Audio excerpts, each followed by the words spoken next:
To the binge list, guys. I can genuinely say I am thrilled to be here today. One of my all-time favorite shows is back, and that is Better Call Saul Season 5. In case you don't know, it is by the same creator of Breaking Bad, Vince Gilligan. I've loved this guy since he did directing spots on X-Files. He's just a phenomenal filmmaker. I wish I could be him. He's just that good. He's also a Southerner. I think he's from Virginia or something. So there's that. But he's just treat for everyone involved. And he did El Camino, which we reviewed last year. And like I said, I just love this filmmaker. I love this show. And we got a double header, guys, going in. We had the first episode, the premiere episode, release Sunday, and then one released yesterday. And boy, being able to sit down and watch 2 hours of Better Call Saul. Is there anything better in life? No, there is not, folks. I'm telling you now, as someone who is very old. So, what can I say about this first episode? It was called Magic Man. Just to give a little recap, last season, Jimmy McGill got his license back finally. At the very end of the season, he decided to change his name to Saul Goodman.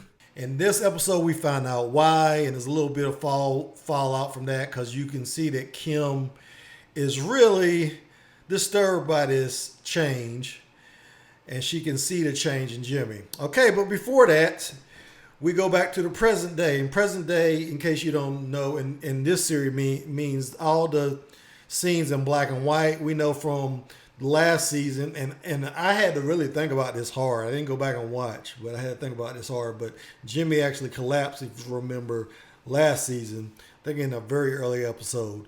But we found out that it was just a false alarm. He wasn't having a heart attack. He was dehydrated. But he goes back to work and goes to lunch break, and he is identified by that cab driver that he took a ride with sometime last season. So he is in trouble, and there is a guest appearance. I won't tell you by who, but I was very surprised to see this person again. But Jimmy is in the bind. He's got to get out of town fast because someone has recognized him. So we have that in the present day. Going back to the past, because remember, this is a prequel to Breaking Bad. Jimmy needs to jumpstart his new law practice, and he still has a pallet of those phones he was selling when he couldn't, he was kind of disbarred. So he decides to give out free phones with his number on the speed down of every phone. And of course, he presents this to a very shady crowd in a tent. We see Hugh Babineau, I should say, return as his muscle. And Jimmy's selling these phones, and he runs out of phones, and he, in desperation, the people start to leave immediately when he runs out of phones. But he, in desperation, he offers them 50% off of non-violent felonies. 50% of non-violent felonies. Now, that's going to come into play next episode. The other thing we have is, of course, with Mike.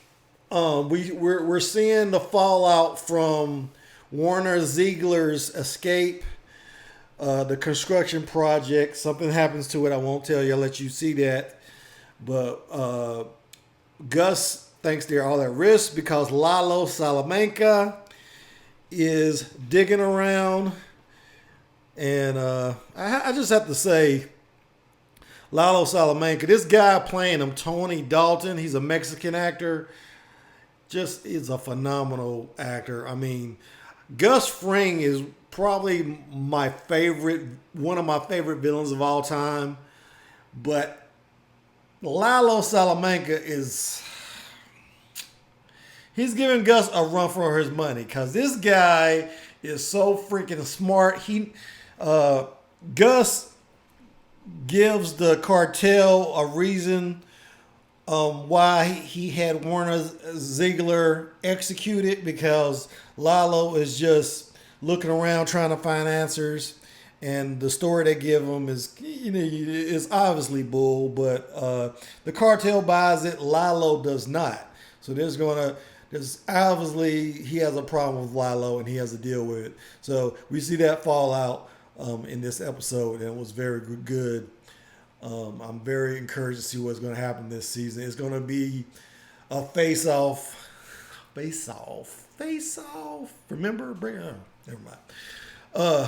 If you're a Breaking Bad fan, you know exactly what I'm talking about. But there will be a face-off between Lalo Salamanca and Gus Fring.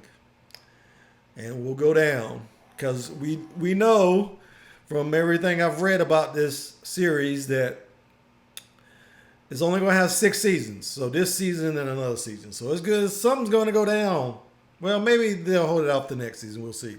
So the next episode 2, is called 50% Off. And it's called 50% Off because we see the blowback from Jimmy offering 50% off to all these shady people, which include some drug addicts.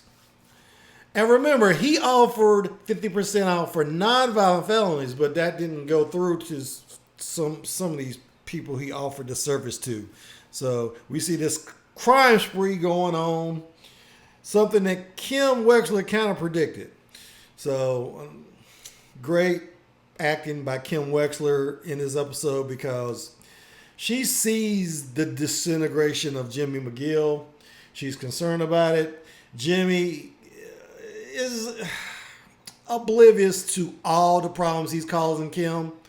They even go out to look at a house. I thought it was a cute little scene. He's starry-eyed. He's looking to the future.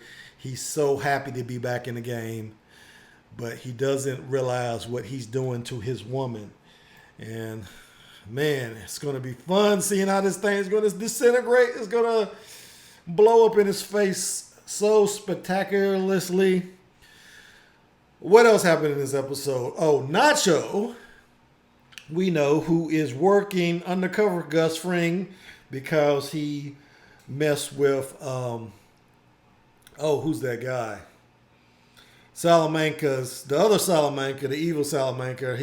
He messed with his medicine, of course, and because of that, he is now in a wheelchair after suffering from a stroke.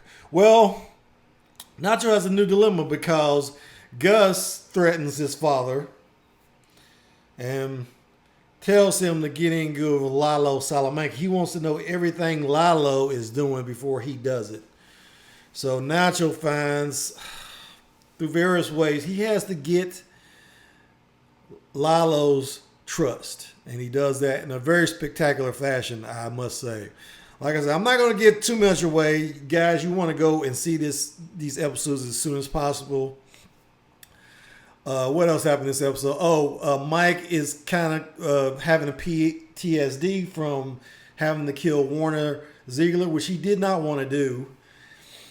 And we see him taking it out on his daughter, who for some reason is older than the girl who played her in Breaking Bad. I don't know how they're trying to explain that. I guess they just like the actor so much that they decided to keep her. But I'm not really bothered by it. So, what else happened in this episode? We see more scheming from Jimmy. Because of his little stunt from last episode, he now has 45 new clients.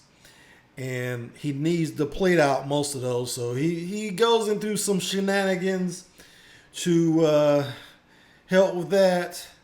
And we had a little cameo by Howard Hamlin. I'm not sure what they're going to do with Howard Hamlin at this point. Because Chuck is dead, Jimmy's brother, and I can't really see why Jimmy would be dealing with that firm anymore. But I guess Vince Gilligan likes Howard Hamlin, or the Patrick Fabian, the actor who plays him.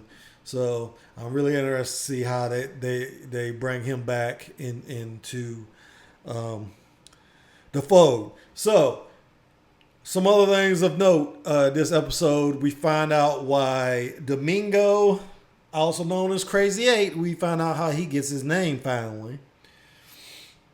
And that's about it, I think. I think I covered everything. Like I said, these are both great episodes.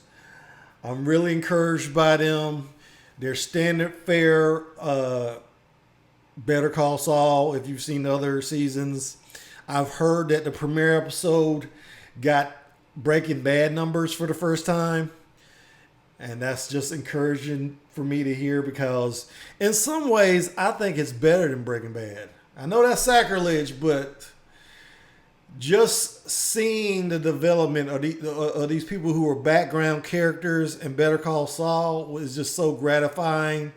Or I should say background characters in Breaking Bad. It's just so freaking satisfying because they have such rich histories and backstories.